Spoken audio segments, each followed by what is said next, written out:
ರೀತಿಯಿಂದ ನೀವು ಮೆರವಣಿಗೆ ಮೂಲಕ ಸಾಗಿ ನಮ್ಮ ಯುಟಿಕಾದರ್ ಅವರ ನೇತೃತ್ವದಲ್ಲಿ ಮೆರವಣಿಗೆ ಸಾಗಿ ಭಕ್ತಿಪೂರ್ವಕವಾಗಿ ಮೊಹಮ್ಮದ್ ಪೈಗಂಬರ್ ನೆನ್ಕೊಂಡು ನಮ್ಮ ದರ್ಗಾ ಮಸೀದಿಯಲ್ಲಿ ಅಂತ್ಯಗೊಂಡು ಇವತ್ತು ಒಂದು ರಾಜ್ಯಕ್ಕೆ ಒಂದು ರಾಷ್ಟ್ರಕ್ಕೆ ಮಾದರಿಯಾಗಿ ಉಳ್ಳಾಲ ಒಂದು ತೋರಿಸ್ಕೊಟ್ಟಿದ್ದಾರೆ ಯಾವ ರೀತಿ ನಿಜವಾಗ್ಲೂ ಇಲ್ಲಿ ಉಳ್ಳಾಲದಲ್ಲಿರುವಂತಹ ಸಮಸ್ತ ನಾಗರಿಕ ಬಂಧುಗಳು, ವಿಶೇಷವಾಗಿ ಮುಸ್ಲಿಂ ಬಂಧುಗಳು ಒಂದು ಆದರ್ಶವಾದಂತಹ ಬದುಕು, ಆದರ್ಶವಾದಂತಹ ಜೀವನ, ಒಂದು ಆದರ್ಶವಾದಂತಹ ಒಂದನ್ನ ಜೀವನವನ್ನ ನಾವು ನಡೆಸ್ಕೊಡ್ತಾ ಇರೋದನ್ನ ತೋರಿಸ್ಕೊಡ್ತೀವಿ. ಎಲ್ಲ ಊರಲ್ಲೂ ನಾವು ನೋಡ್ತೀವಿ, ಅಲ್ಲೆಲ್ಲ ಅಕ್ಕಪಕ್ಕ ಗಲಾಟೆ ಅಂತ, ಇಲ್ಲೆಲ್ಲ ಗಲಾಟೆ ಅಂತ, ಅಲ್ಲೆಲ್ಲ ಗಲಾಟೆ ಅಂತ ನಾವು ಕಂಡು ಬಂದು ಟಿವಿಲೆಲ್ಲ ನೋಡ್ಬೋದು. ಆದ್ರೆ ನಮ್ಮ ಉಳ್ಳಾಲದಲ್ಲಿ ಒಂದು ಸಣ್ಣ ಒಂದು ಸೂಜಿಗಲ್ಲೂ ಒಂದು ಸೌಂಡ್ ಆಗಲಿಲ್ಲ. ಏನ್ ಸೌಂಡ್ ಆಯ್ತು? ಅಲ್ಲಾಹು ಅಕ್ಬರ್, ಮೊಹಮ್ಮದ್ ಪೈಗಂಬರ್ ಇದ್ದೇ ಸೌಂಡ್ ಆಗಿತ್ತು.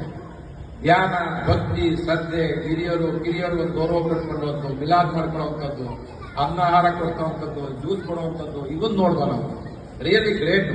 ಇದಕ್ಕೆ